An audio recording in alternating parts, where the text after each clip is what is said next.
O que geralmente leva uma pessoa a falar demais? Bom, gente, são tantas as circunstâncias, tantas são as questões que a gente poderia dizer hoje nessa manhã para você que leva as pessoas a falar demais. E falando desse assunto, eu penso muito em mim mesmo, porque eu gosto de falar, sabe, Serginho? Não acredito. E, assim, eu não acredito. E às vezes eu falo demais. Por que a gente fala muito? Na verdade, todo ser humano pensa, né? Lógico que você sabe disso. Na verdade é o seguinte, atenção, aqui tá.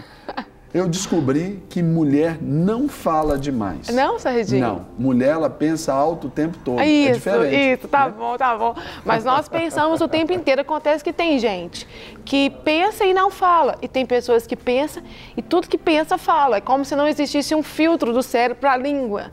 E a gente precisa aprender a falar na hora certa, no tempo certo. Porque isso traz muitos prejuízos para nós.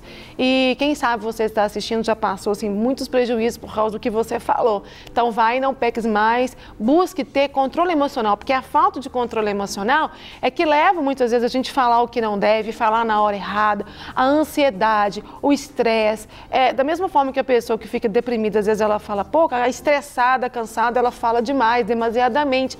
Pessoas também que convivem dentro de uma casa onde a família é muito falante, e aí você vai aprender a falar demais, concorda, Serginho? Você convive numa casa que seu pai fala muito, seu marido, o seu tio, sua avó, seus primos, uma família falante. A gente acaba sendo influenciada pelo meio. Da mesma forma que eu conheço pessoas que vieram de uma família onde que as pessoas falam tão pouco e ela fala muito. Aí tem gente que diz assim, mas por que você fala tanto? Seu pai e sua mãe falam pouco. Mas porque às vezes nós não gostamos de estar num lugar onde as pessoas falam tão pouquinho e a gente começa a falar muito. Você já viu gente assim, Serginho? Já, com certeza. Porque ela quer negar aquela realidade dela. E outra coisa, por exemplo, quando vamos falar também da formação de casais, por exemplo, é natural que a gente busque o nosso oposto. É verdade. Por exemplo, eu falo muito, então imagine se eu fosse casar com a Vanessa. Gente do céu, ia dar briga já, a gente ia morrer sufocado, né? É mesmo. Aí eu escolhi alguém que fale um pouquinho menos, que é o caso da Aline, minha esposa. E o Marquinhos que fala menos também. O Marquinhos fala menos, a Vanessa fala menos. Então, normalmente até para ter essa... Isso é natural. Isso é natural. Né? E agora, por exemplo, vai muito também, como você falou, dessa origem, por exemplo, aquelas famílias de origem italiana, falam alto e tudo, também tem um padrão. Tem. Agora, outros que já vieram de uma outra linhagem já vão ser mais comedidos. Né? Tem uma outra questão que eu quero falar também, que às vezes leva a gente a falar muito, essa questão do próprio TDAH, né? Que a gente já falou tantas vezes aqui no quadro, que é o transtorno de atenção com hiperatividade. As pessoas hiperativas, né, que são muito ansiosas, hiperativas, elas falam mais também, é uma questão cerebral. Então, quando você perceber assim, que você fala demais e você quer falar menos ou não consegue, pode ser uma questão de aprendizagem, ordem familiar, estresse, cansaço, preocupação, mas pode ser uma questão neurológica também e você pode ter algum transtorno. É sempre bom a gente estar procurando nos entender e saber a origem disso tudo, porque que a gente fala tanto, né? É bom a gente, às vezes, chegar a fazer uma avaliação médica quando esse falar tanto traz prejuízo no nosso relacionamento no trabalho, com a nossa família. Porque tem situação, Sérgio, que a pessoa não consegue controlar. Tem gente que fala assim, nossa, mas eu oro, eu peço tanto ao Espírito Santo de Deus para me ajudar e quando eu vejo eu já falei. Então pode ser que você precise de uma terapia para você reaprender a se comportar. E é muito importante, né? E nem sempre o falar demais significa uma comunicação eficaz. Verdade, é verdade. Vanessa, agora o nosso quadro, né, todos já sabem, nós temos a participação do povo, a sua aí de casa agora. Quer mandar a sua pergunta, a sua participação, o seu comentário aqui no nosso WhatsApp? Está aí, 98402-9756. Agora, tem alguns telespectadores que mandam também a sua pergunta. Roda a primeira pergunta para a Vanessa, por gentileza. Olá, eu sou Patrícia Majeste, aqui de Belo Horizonte, e eu gostaria de saber se os pais, na preocupação de formar filhos responsáveis, podem produzir uma comunicação ineficaz? Muito boa pergunta da Patrícia Majeste. Obrigado pela pergunta, Patrícia. Eu também agradeço a Patrícia, né, Serginho? Que Deus te abençoe pela sua participação. Ela coloca duas questões. Pais preocupados em formar bons filhos, né, filhos responsáveis, se esses mesmos pais bem intencionados, eles podem ter uma comunicação ineficaz. Eu creio que a maioria de nós pais, pelo menos eu quero acreditar, que nós somos bem intencionados na educação dos nossos filhos. Nós queremos formar bons cidadãos, pessoas emocionalmente equilibradas, que vão se dar bem na vida. Mas o que é uma comunicação ineficaz? A comunicação ineficaz é aquela onde só você, mãe, você, pai, fala.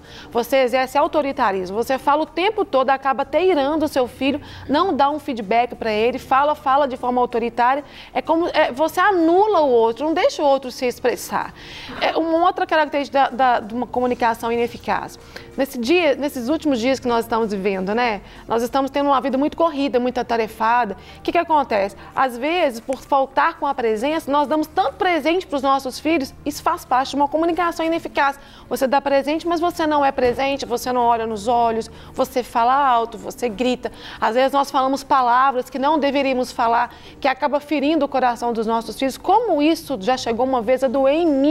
E essa dor, uma vez, por ter dito para o meu filho palavras que eu não gostaria, Serginho, me trouxe tanta dor no coração que isso me fez se arrepender. E quando nós falamos coisas que nós não devemos, isso prova para nós que nós somos pessoas falíveis e que nós precisamos buscar em Deus graça, sabedoria, para podermos falar palavras de bênção e não de maldição na vida dos nossos filhos. Só que uma pessoa que tem uma comunicação ineficaz, ela fala alto, ela grita, ela não deixa o outro se expressar, porque ela é o pai, ela é a mãe, ela é um autoritário sobre a vida do filho. Então, ela tem uma comunicação que não deixa o outro se expressar. E isso não produz filho emocionalmente saudável, isso invalida o seu filho, faz ele ter baixa autoestima, se sentir incapaz. Então, por melhor intencionado que você esteja, esse tipo de comunicação dentro da sua casa não favorece a formação de um bom cidadão, de uma pessoa saudável emocionalmente, por mais que a pessoa tenha uma boa intenção. A sua comunicação tem que favorecer a motivação do seu coração.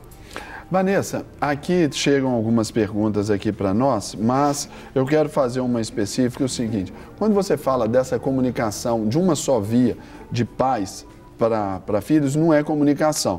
Não é isso aí, é só uma arbitrariedade, porque comunicação é a ação de tornar comum. Então tem o diálogo, a mão dupla, né? Vai e volta. Só que tem gente, Serginho, que acha que está comunicando. Quando chega perto do filho e fala, você não vai fazer isso. Ele comunicou. Não. Ele acha que comunicou, mas isso não é um diálogo. E para ter uma boa comunicação tem que ter um diálogo, senão vira autoritarismo.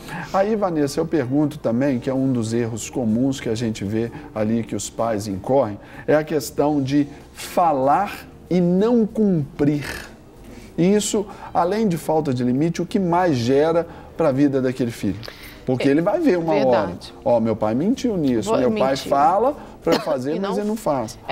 Se você for dar uma ordem para o seu filho que você não tiver como cumprir, hoje não inventa isso não. Igual eu já escuto no consultório, às vezes o pai fala assim, se você não tirar uma nota boa, você não vai viajar nas férias com a nossa família. Como que não vai? Você vai deixar seu filho de 6 anos com quem? Quem vai ficar responsável por essa criança? Então você tem que prometer aquilo que você vai cumprir, seja a sua palavra sim, a sua palavra não. Limite é uma arte, e é uma arte constante. Se você vai dar limite para o seu filho, tem que ser todos os dias, falar a mesma coisa e ter uma mesma linguagem dentro de casa. Não vale hoje não poder assistir televisão até 10 horas, amanhã você está cansado e você deixar. Por quê?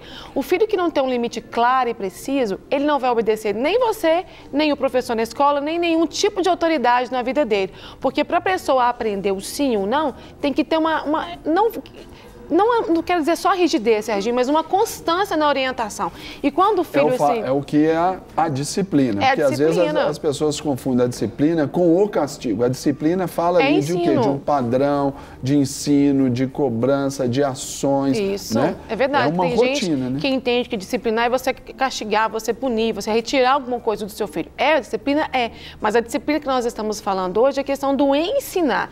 E quando você... É do processo repetitivo, repetitivo. E outra, formar caráter, você não forma de um dia para o outro na vida do seu filho, não. Você repete a mesma coisa várias vezes, principalmente para criança que está em fase de aprendizagem. Então, só esse recadinho. Se você não for cumprir o que você vai dizer, então não fala, não fala, por favor. Porque senão seu filho não vai ter vergonha, não vai ter respeito, ele não vai deixar você no lugar que deveria te deixar na vida dele, que é lugar de honra, de consideração com a pessoa que é a figura do pai e da mãe, né? Verdade. Vanessa, e agora nós vamos para as ruas de novo, vamos entender o que o povo está perguntando para a gente. Roda mais uma perguntinha do povo para a gente. Meu nome é Maria Mirce e a minha pergunta de hoje é o seguinte: o fato de falar demais pode inibir um filho a ponto de fazer com que ele não queira conversar, comunicar com seus pais? Essa é a minha pergunta. Olha só que pergunta interessante da Maria Mirce. Um abraço, Maria Mirce. Deus abençoe muito você. Vanessa, falou demais pode inibir os filhos? Falou demais. Mirce, beijo para você. Muito obrigada pela sua participação. Quando um pai fala demais, primeira coisa, a Bíblia fala no livro de Efésios, acho que é capítulo 6, versículo 4, Serginho, para os pais não levarem o filho a ficar irados. E quando você fala demais na cabeça do seu filho, fica imaginando essa relação até com o adolescente. É óbvio que você vai deixar ele nervoso.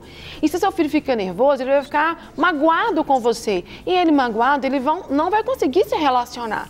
Então, falar muito não gera bom relacionamento dentro de casa. O pai tem que falar pouco, falar bonito, falar de forma precisa, orientar o filho, olhe nos olhos dele, pergunte se ele entendeu o que você falou. Não precisa de você ficar repetindo a mesma coisa 10 vezes na cabeça dele, porque ele vai ficar nervoso. Isso faz ele se sentir inseguro, chateado e magoado. Para receber todas as novidades do canal, inscreva-se. E se curtir o vídeo, clique em gostei. Aproveite para acompanhar a Rede Super nas redes sociais.